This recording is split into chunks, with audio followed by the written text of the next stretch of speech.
Hello everyone, how's it going? It's story time, and today's story is about Amy Carmichael, who was a missionary in India, and the story is called Can Brown Eyes Be Made Blue? But before we start, I think we all need to get very comfy and cozy, so I'm going to go and get my little helper, and I hope that you guys can snuggle in. I'll be right back. So this is my helper, Shadow. She's my new little puppy, and she has black eyes. Can you see her black eyes? Oh, you're so cute. And my eyes are sort of a greeny hazel colour. I don't know if you can see them. And she's going to listen to my story today. Aren't you, Shadow? You're going to help me. So everybody, nice and cozy. And here we go with our story. Can brown eyes be made blue? Amy Carmichael lived in a big, tall house by the ocean with her father, her mother, her brother Norman, and her little brother Ernest. Amy and her brothers would often get up to mischief together. Amy liked to think up new and exciting games to play, but what Amy really longed for was an adventure. One day, Amy wanted to sail out to sea. It would be so exciting, she thought. Come on, she yelled at her mischievous brothers. Let's find a rowing boat. When they arrived at the beach, they were hot and out of breath. It didn't take them long before they found a little boat tied up on the sands. Soon they were off. Hooray, hooray, Amy squealed. We're going on a real adventure now. They enjoyed it at first. It was very exciting indeed. But when they got tired, they wanted to go home. The strong winds and the choppy waves meant that they couldn't turn the boat around. They kept sailing further and further out to sea. What were they going to do? Amy had an idea. Let's sing as loudly as we can, she said. A sailor on the shore heard her and came to the rescue. Amy's mother gave them a telling off when they got home. Sailing out to sea is highly dangerous, she exclaimed.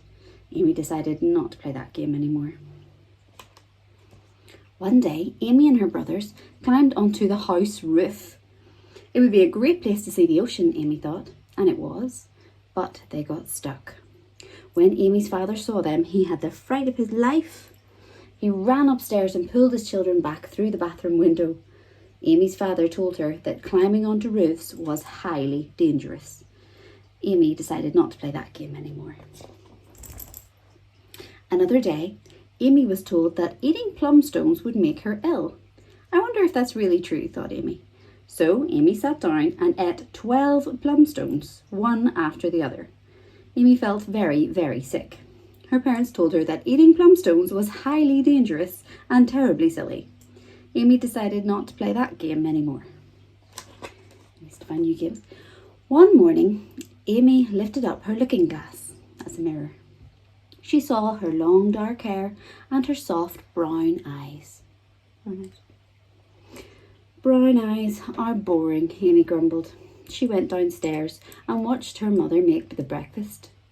Why did God give me brown eyes and not blue? Amy wondered. I'd look pretty if I had blue eyes. Amy sighed. What a strange thing to say, laughed her mother. I think your eyes are beautiful, Amy.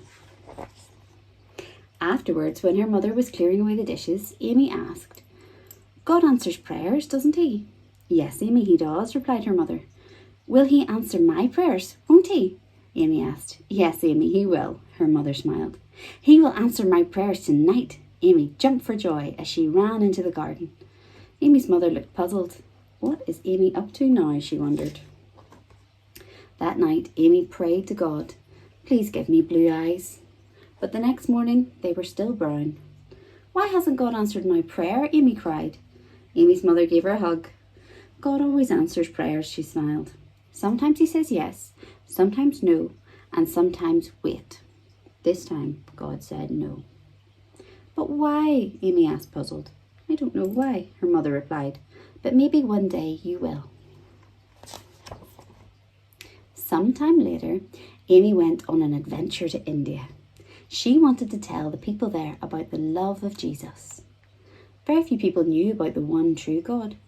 Some even sold their babies to temple priests. The priests did not look after these children, so Amy tried to rescue as many as she could. Often in the middle of the night, she would run off and have really big adventures to rescue babies and bring them home to live with her.